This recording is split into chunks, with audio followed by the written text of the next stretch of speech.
जो भाषा जानता है उसकी भाषा में समझाना चाहिए कि नहीं है? अब देखो भगवान राम समुद्र के किनारे बैठ गए, हे समुद्र देवता रास्ता दे दो। 3 दिन तक बैठे रहे, हाथ जोड़े, नहीं माना। तो राम जी ने उठाया धनुष, छोड़ा, थर थर कांपता आ गया।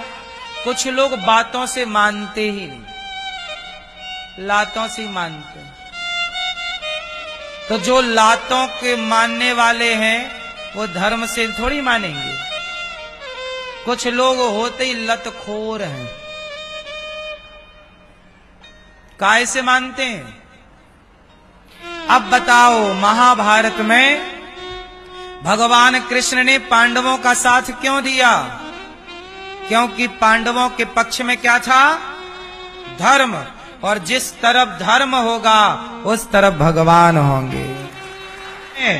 तो फिर आप उस अधर्मी के लिए धर्म का पालन मत करना, लेकिन जो धर्मी धर्मात्मा है उसके लिए धर्म का आचरण करना।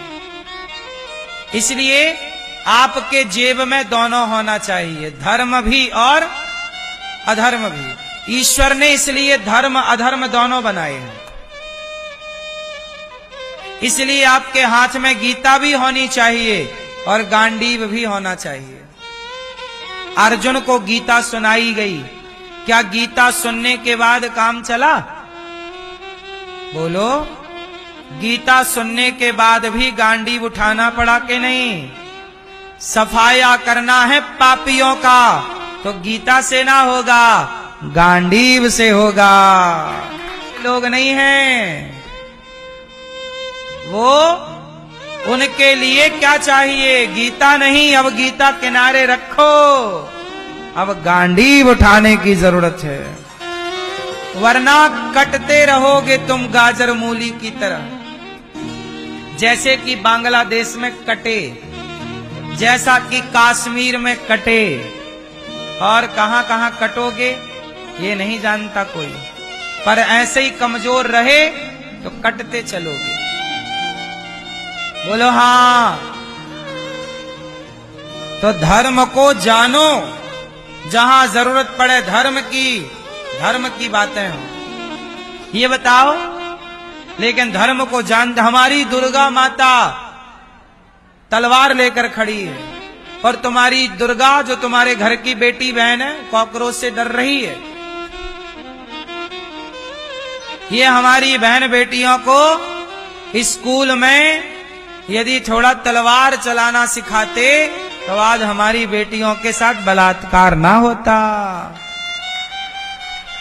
कोई भी आ रहा है बलात्कार करके चला जा रहा है। दुर्गा कौन है? बेटियां तो दुर्गा है ना। बनाओ दुर्गा, कब बनाओगे? जूजू बना रखा तुमने बेटियों को। महाभारत झांसी की रानी तलवार से बात करती है, बोलो हाँ, तब ना उसने काम किया, आज भी नाम है। इसलिए मेरी माँ, जहां गीता की देखो, झांसी की रानी एक माँ भी है, उसका एक बेटा भी था। जब बेटे को दूध पिलाती रही होगी तो बड़ा लाड लड़ाकर प्यार करती हुई दूध पिलाती रही होगी अपने बच्चे को। पर वही झांसी की रानी का जहां बच्चे के लिए ममता है, वहीं अपने प्रजा को भी वो बेटा बच्चा मानती है। इसलिए प्रजा की रक्षा के लिए उसने आक्रांताओं को, अंग्रेजों को खदेड़ना चाहा था। वो बूढ़े भारत में भी आई फिर से नई जवानी थी, खूब लड़ी मर्दानी, वो तो मर्दों की तरह लड़ी मर्दानी। बोलो हाँ। ये चल रहा है आज की झांसी की रानी का। बोलो हाँ। तुमसे ना हो पाएगा कुछ। इसलिए कहता हूं बेटी,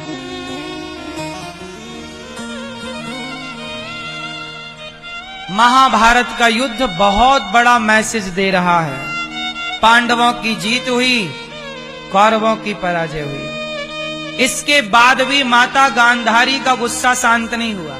अच्छा देखो जरा, गांधारी मां के पास जब श्री कृष्ण गए तो गांधारी माता ने कृष्ण को श्राप दे दिया। कृष्ण, जैसे हमारे बच्चे आपस में लड़के मर गए, तुम्हारा भी वंश आपस में लड़के मरेगा, मेरा श्राप है। भगवान श्री कृष्ण चाहते तो गांधारी के श्राप को स्वीकार ना करते, पर किया। गांधारी ने भगवान को श्राप दे दिया। वो ने आपने कहावत सुनी, खिसियाई बिल्ली खंबा नोचे। खिसियाई बिल्ली खंबा नोचे, ये गांधारी वही खिसियाई बिल्ली है। इनके बेटे तो मर गए, अब इन्हें चढ़ा गुस्सा। भाई 100 बेटे मर गए ना, दुर्योधन को बचाना चाहा था कि कल तू कपड़े उतार के आना, हम तुझे देखेंगे पट्टी हटाकर। तो भगवान ने उसे टॉवेल लपेटवा दी थी पत्तों की। वो आया था तो उसकी जांघ कमजोर रह गई। सोचो, गांधारी ने आंखों की पट्टी हटाई, दुर्योधन को बचाने के लिए पट्टी उतारी, पर गांधारी ने द्रौपदी को बचाने के लिए पट्टी नहीं उतारी।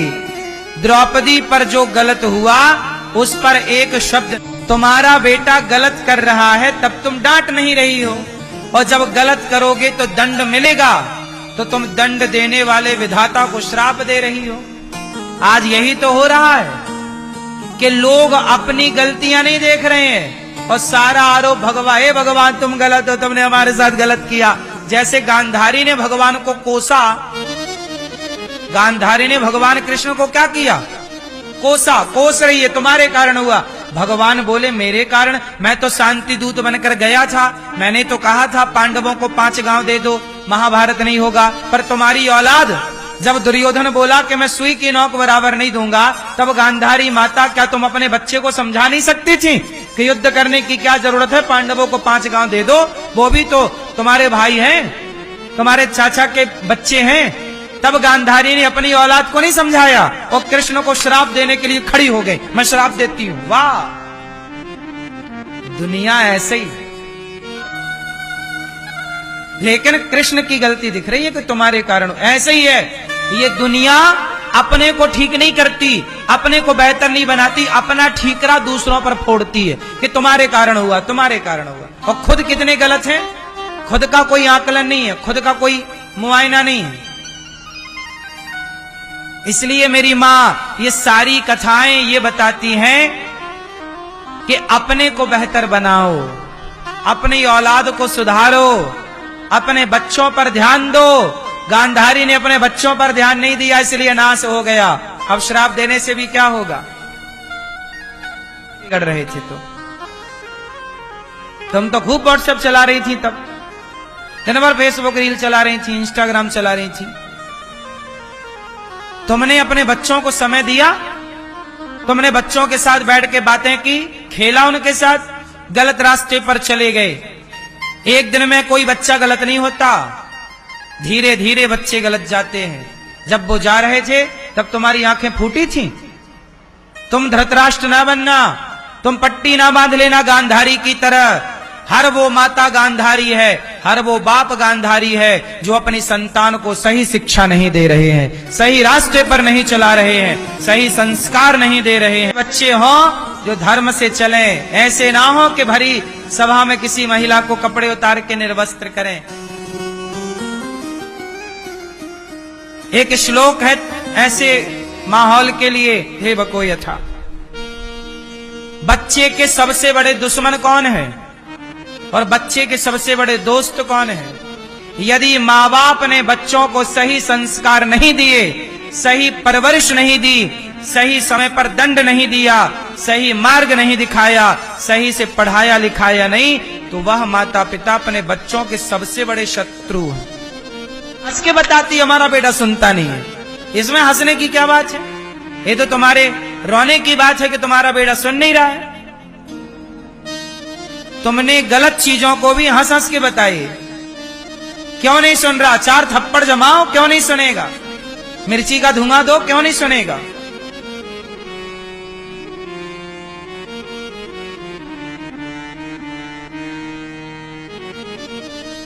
क्यों नहीं सुन रहा है? तुम्हारा बेटा दोस्तों की तो सुनता है, तुम्हारी क्यों नहीं सुनता? क्योंकि तुम बेटे के, इसलिए कहता हूं कि समय रहते बेटों के दोस्त बनो। बेटी अब बड़ी हो गई है, अब बेटी की मां बन के मत रहो, बेटी की सहेली बन जाओ, फ्रेंड बन जाओ। अब बेटा बड़ा हो गया, अब बेटे के बाप बन के ना रहो, अब दोस्त की तरह रहो। आप लोग सदा बाप बन के रहना चाहते, मैं तो बाप हूं, तू मेरा बेटा। अरे बाप आप अब हो गई बहुत, बाप आप ना बनो, अब दोस्त बनो। जब बाप अपने बेटों का दोस्त बनेगा, कंधे पे हाथ रख के चलोगे, तो तुम्हारा बेटा हर अच्छी बुरी बात तुमसे कहेगा। अभी उसके अंदर डर लगता है कि मैं अपने बाप से ये बात कैसे बताऊं, क्योंकि तुमने डरा के रखा है। देखो, प्यार से ना कुत्ते को भी वश में किया जा सकता है। बोलो हां, तो बच्चों को वश में नहीं किया जा सकता। तुमने बच्चों को वश में करने के लिए, उन्हें सही दिशा देने के लिए तुमने प्रयास ही तो नहीं किए ना। तुमने केवल मोबाइल पकड़ा दिया है, बच्चा रोया मोबाइल पकड़ा दिया। तुम्हें भोजन बनाना था, सहेलियों के साथ गप्पे लड़ानी थी, बच्चा को मोबाइल पकड़ा दिया, खेल रहा है। बाद में तुम छीनती हो तो वो गुस्सा करता, काहे छीन रही हो? भाई बच्चों को मोबाइल दिया किसने? बच्चे तो बाजार में खरीदने गए नहीं थे, किसने दिया? बच्चे, चलो बताओ, बच्चों को मोबाइल किसने दिया? जोर से। और अब रो कौन रहा है मोबाइल के नाम पर? अब रो मस्त।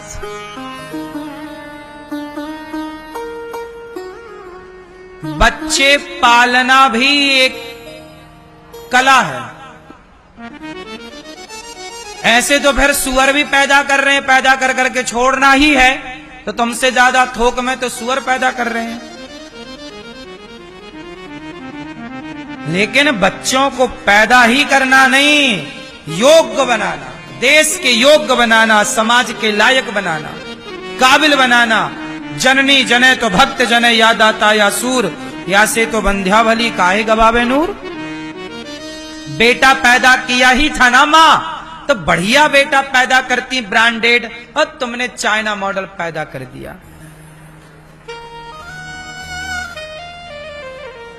ऐसा बेटा पैदा कर दिया कि तुम्हें गिलास भर पानी नहीं दे रहा तुम्हारा बेटा,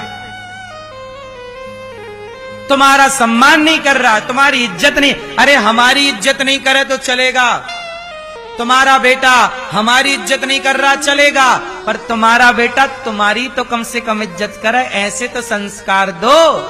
यदि तुम इतना भी संस्कार नहीं दे पाए कि तुम्हारा बेटा तुम्हारी इज्जत नहीं कर रहा है, तो बेटे की तो असफलता है, पर माँ बाप की भी तो असफलता